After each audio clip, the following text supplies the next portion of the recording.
할렐루야. 오늘도 이 자리에 오신 여러분들을 주님의 이름으로 축복합니다. 오늘도 함께 말씀으로, 기도로 하나님께 나아가면서 그 무엇보다도 우리의 마음이 기쁨과 감사로 충만해지기를 다시 한번 소망합니다. 우리 함께 사도신경으로 신앙을 고백하겠습니다. 나는 전능하신 아버지 하나님 천지의 창조주를 믿습니다. 나는 그의 유일하신 아들 우리 주 예수 그리스도를 믿습니다. 그는 성령으로 잉태되어 동정녀 마리아에게서 나시고 본디오 빌라도에게 고난을 받아 십자가에 못 박혀 죽으시고 장사된 지 사흘 만에 죽은 자 가운데서 다시 살아나셨으며 하늘에 오르시어 전능하신 아버지 하나님 우편에 앉아 계시다가 거기로부터 살아있는 자와 죽은 자를 심판하러 오십니다. 나는 성령을 믿으며 거룩한 공교회와 성도의 교제와 죄를 용서받는 것과 몸의 부활과 영생을 믿습니다. 아멘. 오늘 우리에게 주신 하나님의 말씀은 사사기 14장 1절부터 20절까지의 말씀입니다. 우리 한 마음으로 또 한 목소리로 말씀을 읽겠습니다. 삼손이 딥나에 내려가서 거기서 블레셋 사람의 딸들 중에서 한 여자를 보고 올라와서 자기 부모에게 말하여 이르되 내가 딥나에서 블레셋 사람의 딸들 중에서 한 여자를 보았사오니 이제 그를 맞이하여 내 아내로 삼게 하소서 하며 그의 부모가 그에게 이르되 네 형제들의 딸 중에나 내 백성 중에 어찌 여자가 없어서 내가 할례받지 아니한 블레셋 사람에게 가서 아내를 맞으려 하느냐 하니 삼손이 그의 아버지에게 이르되 내가 그 여자를 좋아하오니 나를 위하여 그 여자를 데려오소서 하니라.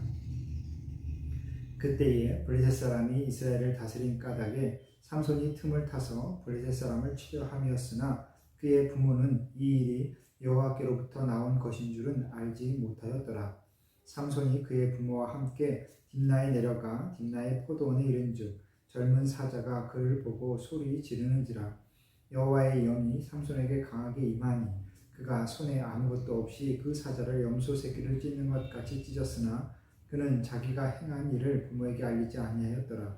그가 내려가서 그 여자와 말하니 그 여자가 삼손의 눈에 들었더라. 얼마 후에 삼손이 그 여자를 맞이하려고 다시 가다가 돌이켜 그 사자의 죽음을 본즉 사자의 몸에 벌떼와 꿀이 있는지라.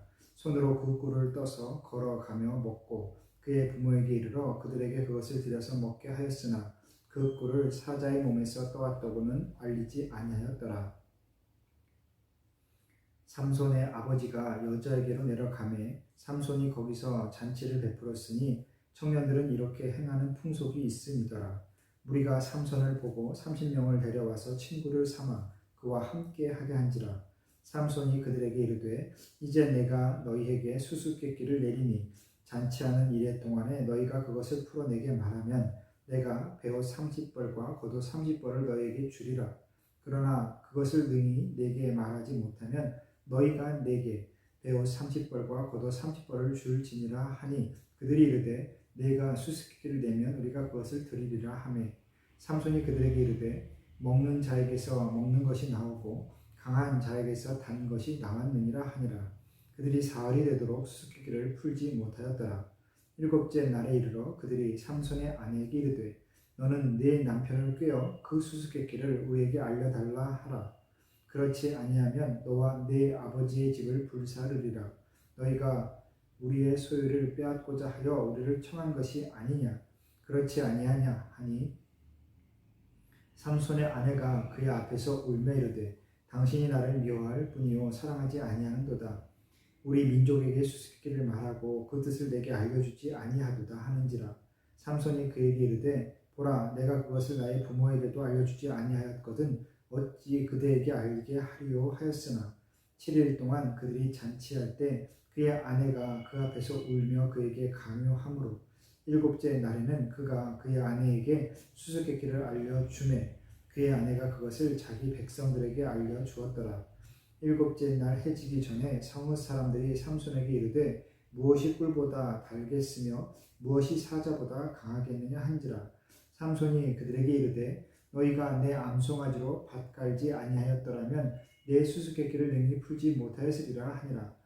여호와의 영이 삼손에게 갑자기 임하시매 삼손이 아스글론에 내려가서 그곳 사람 30명을 쳐 죽이고 노력하여 수수께끼 푼 자들에게 옷을 주고 심히 노하여 그의 아버지의 집으로 올라갔고 삼손의 아내는 삼손의 친구였던 그의 친구에게 준 바 되었더라. 아멘.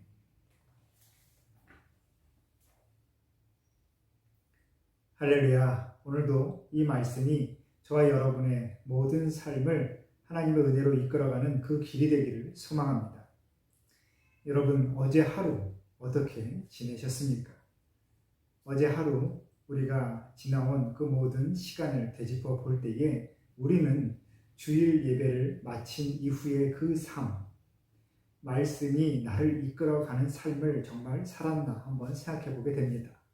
너무 거창한 말이다 생각이 드실 수 있겠지만 우리가 예배를 드리는 이유, 그리고 하나님의 말씀을 찾아야 되는 이유는 하나님의 이끄신 가운데 있기 위함입니다. 예전에도 말씀드렸지만 예배의 마지막 순서인 축도 순서, 그 축도 순서는 바로 말씀이 내 안에 역사한 이후에 세상 가운데로 나아가며 그 길을 축복하는 기도입니다. 예배를 마치고 온전히 주의 영과 하나가 되어 그 연합된 그 영혼으로 그 삶의 모습으로 세상 가운데 나아가는 그 모습을 축복하는 마지막 기도가 바로 축도이지요. 축도를 받은 그 이후의 삶은 바로 그날 받은, 그 주일에 받은 말씀과 함께 살아가는 삶, 말씀과 연합하는 삶이 되어야 되는 것이 분명합니다. 우리는 그러기 위해서 태어났고 그것을 위하여 부르심을 받았습니다. 그래서 우리의 삶은 하나님의 이름을 찬송하기 위하여 하나님의 살아계심을 세상 가운데 나타내기 위하여 살아가게 되는 것이지요. 그것이 믿는 사람의 삶, 믿음의 삶입니다. 오늘 말씀 보시면 삼손이 등장합니다. 우리가 이미 말씀으로 보았지만 삼손은 바로 사사이고 나실인입니다. 나실인. 그 부모가 그 자녀가 태어나기도 전에 그리고 그가 자라는 모든 과정에서 하나님의 것으로 구별하여 그 삶을 정돈하고 절제시키는 바로 그 사람이다라는 말씀입니다. 그래서 나실이는 자신의 신체를 훼손하지 않고 특별히 포도주와 독주 등 그 삶이 흐트러질 수 있는 그 모든 것, 자신의 몸과 삶과 그 영혼이 흐트러지고 오염될 수 있는 모든 것을 바로 멀리해야 합니다. 하지만 오늘 말씀 보시면 삼손은 정욕에 불타는 사람이었고 또 포도주와 독주를 즐기는 자였습니다. 파티를 좋아했지요. 그런데 단순히 사람들하고 어울리는 것만 좋아하는 것이 아니라 자신의 뜻대로, 자신의 의지대로, 자기 마음대로 살아가는 것을 즐겨하는 사람이었습니다. 오늘 말씀 보시면 그는 자기의 그 마음이 이끄는 대로, 자신의 마음에 흡족한 대로 행합니다. 그래서 이방 땅에 있는 그 포도원도 마음대로 지나가고 또 마음껏 술을 마시며 또 여자를 취하고 자신이 하고 싶은 대로 자신의 몸이 이끄는 대로 그렇게 방탕한 삶을 살아갑니다. 그리고 그 모든 삶을 그의 부모도 알았으나 그의 부모도 그를 크게 절제시키지 않지요. 오늘 말씀 보시면 그는 블레셋 사람의 딸을 데려다가 그 블레셋 지방의 여성을 데려다가 자신의 아내로 삼고자 합니다. 그 이유는 단순합니다. 자신의 눈에 보기에 예뻐 보여서 마음에 들어서입니다. 하나님께서 이방 민족과의 결혼을 금지한 이유는 그들의 그 신앙이 아직 굳게 서지 않았기 때문입니다. 이스라엘 백성들이 가나안 땅에 들어와 정착하고 살아가는데 그들은 본래부터 유랑 민족이었고 그 땅에 원래부터 정착된 사람들이 아니었습니다. 새로운 땅에 나와서 정착해야 됐기에 삶의 필요가 채워지는 조건이 어디에도 있다면 끊임없이 삶을 옮겨 다녀야 됐지요. 그렇게 삶의 기반이 약한 상태에서 그 지역의 다른 민족과 자유롭게 결혼을 하게 되면 그들의 신앙과 함께 섞이고 하나님께서 이끄시는 그 모든 삶의 과정을 통하여 결국 하나님께서 주시고자 하는 그 은혜를 받기도 전에 그들이 눈에 보이는 대로 마음이 끄는 대로 그렇게 이방 민족과 섞일 수 있기 때문에 하나님은 이방 민족과의 결혼을 금지하였습니다. 근데 오늘 삼손은 나실인인데 그리고 그의 부모가 이미 하나님의 사자에게 그의 탄생을 그렇게 예언받았던 사람인데도 불구하고 그는 그렇게 자신의 마음껏 살아가게 되는 것이죠.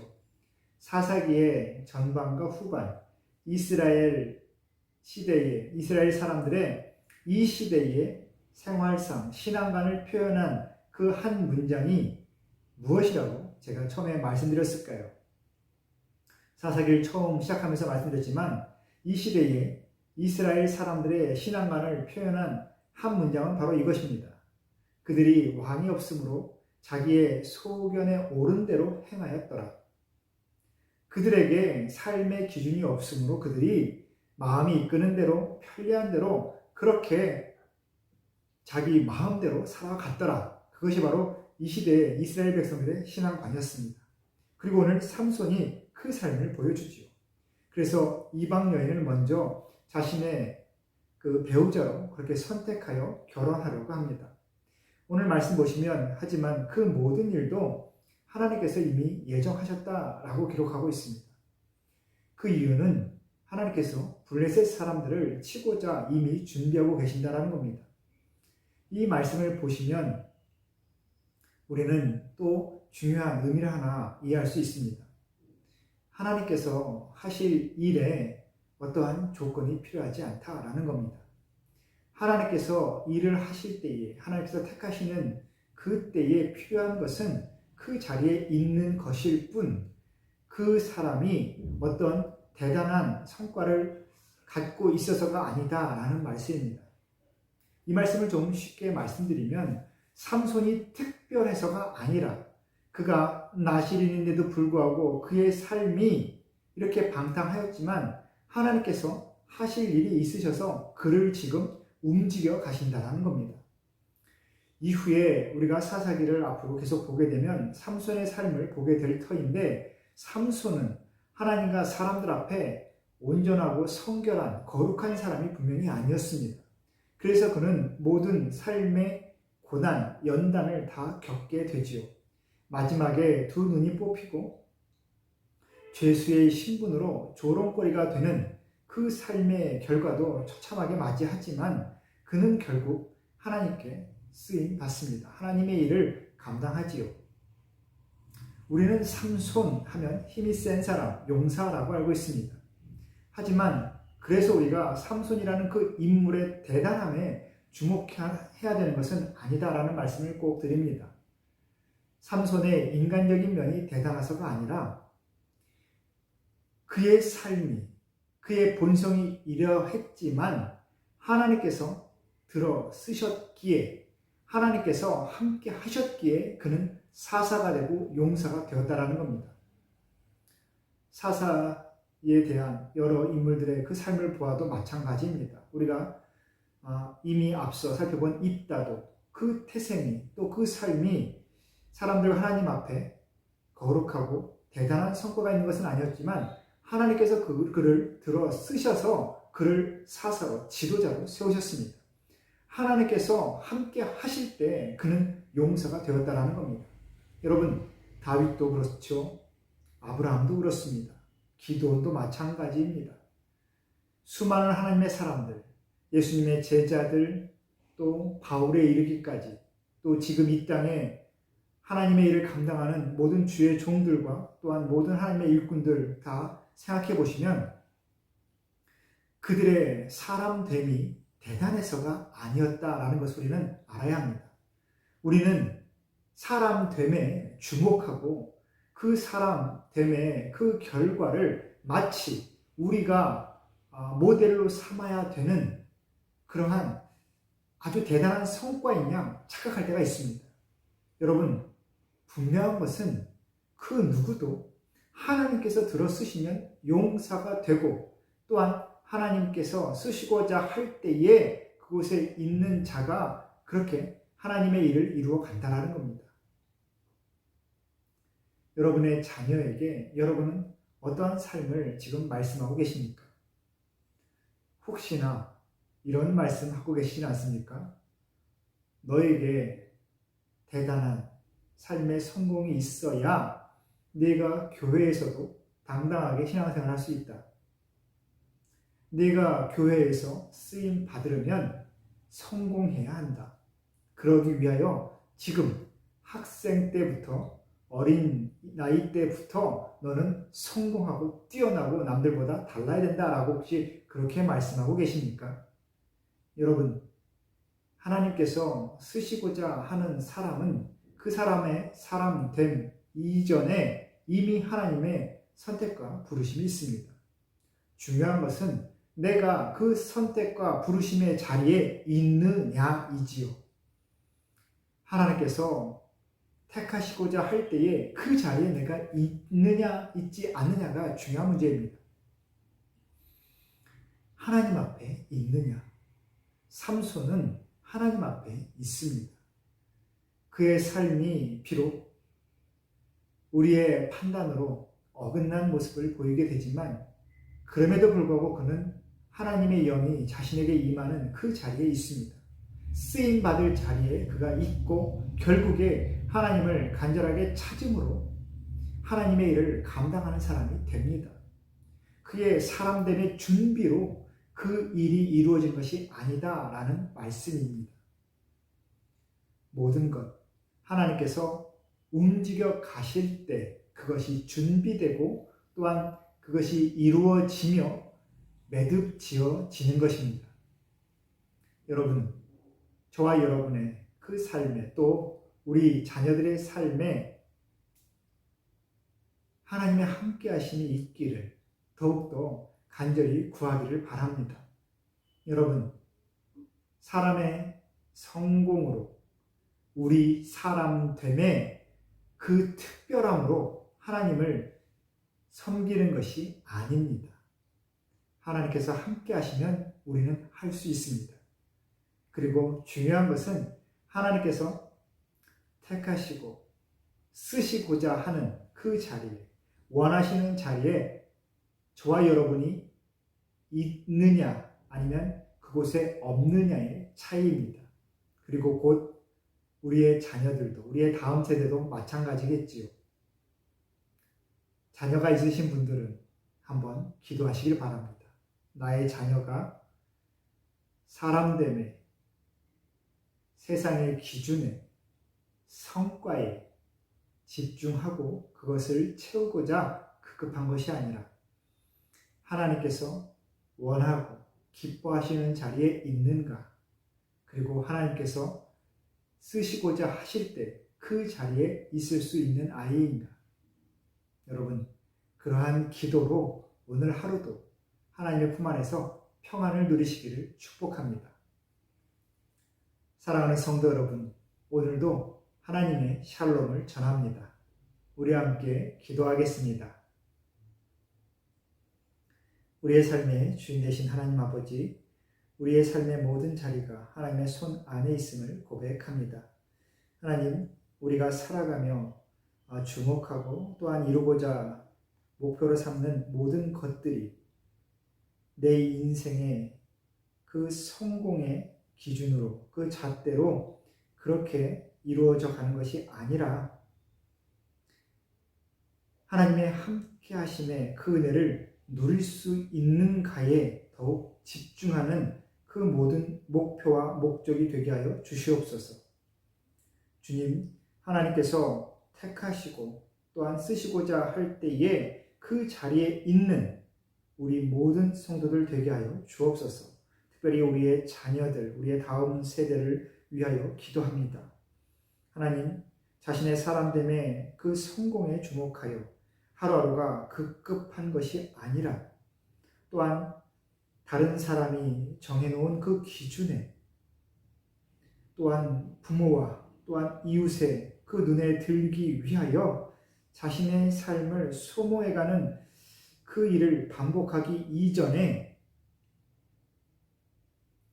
하나님께서 함께 하시어 하나님께서 쓰시고자 하는 그 자리에 내가 있기를 더욱 소망하는 우리 자녀들이 되게 하여 주시옵소서. 모든 곳에서 하나님을 바라보고 또한 하나님을 원하고 하나님을 기대하는 그 기쁨을 풍성히 누리기를 간절히 원할 때에 예수님의 이름으로 기도합니다. 아멘.